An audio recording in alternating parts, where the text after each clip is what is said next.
É porque assim, tudo é hipotético, né?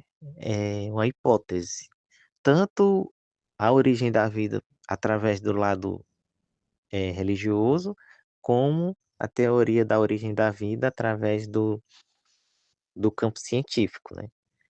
Só que eles não se unem porque as ideias são diferentes.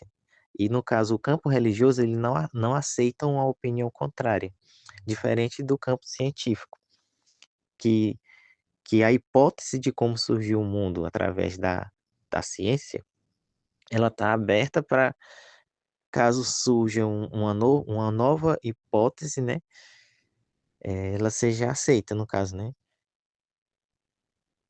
Assim, a origem da vida e a origem do mundo se baseando através do campo religioso, ele não pode ser abraçado, digamos, apenas uma religião, no caso, porque cada religião tem a sua história de como surgiu o mundo.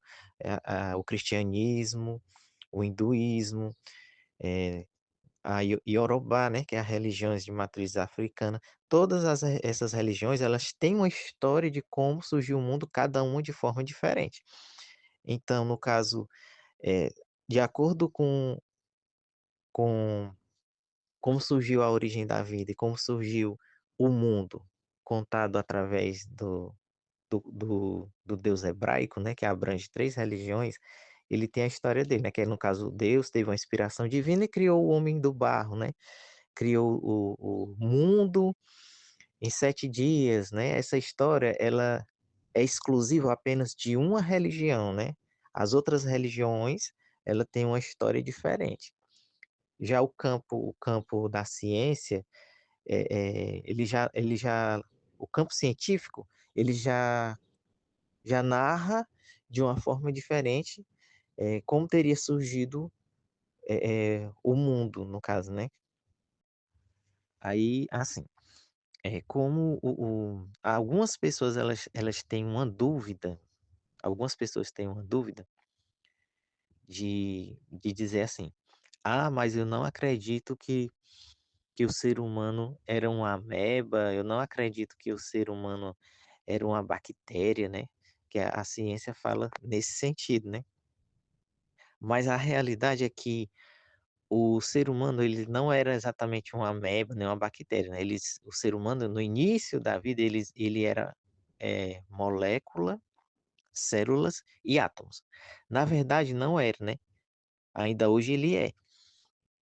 Então, as pessoas que contestam o campo da ciência de dizer assim, eu não acredito que o ser humano era um ser minúsculo, né? E foi evoluindo. Mas, na verdade, ele não era, ele ainda hoje é. O corpo humano é cheio de células, moléculas e átomos. Ou seja, ainda hoje nós somos a mesma coisa que a gente era no início da vida, né? Células, moléculas e átomos. E não tem como se contestar. Aí por isso que eu acredito mais no lado científico, porque apesar de ser uma hipótese, né? Não é uma coisa afirmativa, mas é algo que eu acho que se aproxima mais, né? Porque ele diz assim, olha, no início da vida você era apenas um montoado de células, moléculas e átomos. Aí diz, mas no início da vida, há bilhões de anos, né? Há bilhões de anos você era assim. Mas só que a questão é que não era, né? Ainda hoje é. O ser humano ainda hoje é dotado de células, moléculas e átomos, as mesmas substâncias da origem da vida. Aí, tentando resumir, é mais ou menos assim. A atmosfera da Terra, ela era diferente da que é hoje. A atmosfera da Terra, há bilhões de anos atrás, não era como a atmosfera que nós temos hoje. Aí, a condição que tinha, o, o- a condição que tinha no planeta, vou tentar explicar. Assim, como se formou exatamente é uma teoria, né? Aí existem várias teorias. Então, eu acredito nessa que eu acho que é a que se aproxima mais. O planeta Terra ele era apenas um planeta rochoso, né? Se- Segundo a hipótese, né? Aí com os cometas que passavam próximo da Terra, jogavam um vapor, esse vapor foi se acumulando na superfície do planeta rochoso e passou a ter a água. No planeta Terra passou a surgir a água dessa forma, né? Aí, por causa da radiação do Sol com a atmosfera, com a atmosfera que tinha na Terra, que era diferente da que nós temos hoje, né? Passou, as moléculas da água passaram a reagir, né? As moléculas inorgânicas passaram a se tornar orgânicas. Aí foi daí onde começou a surgir, né, uma condição, a hipótese da origem da vida, né? A vida veio da água, né? Contestando, a hipótese científica contesta completamente todas as hipóteses religiosas, digamos assim.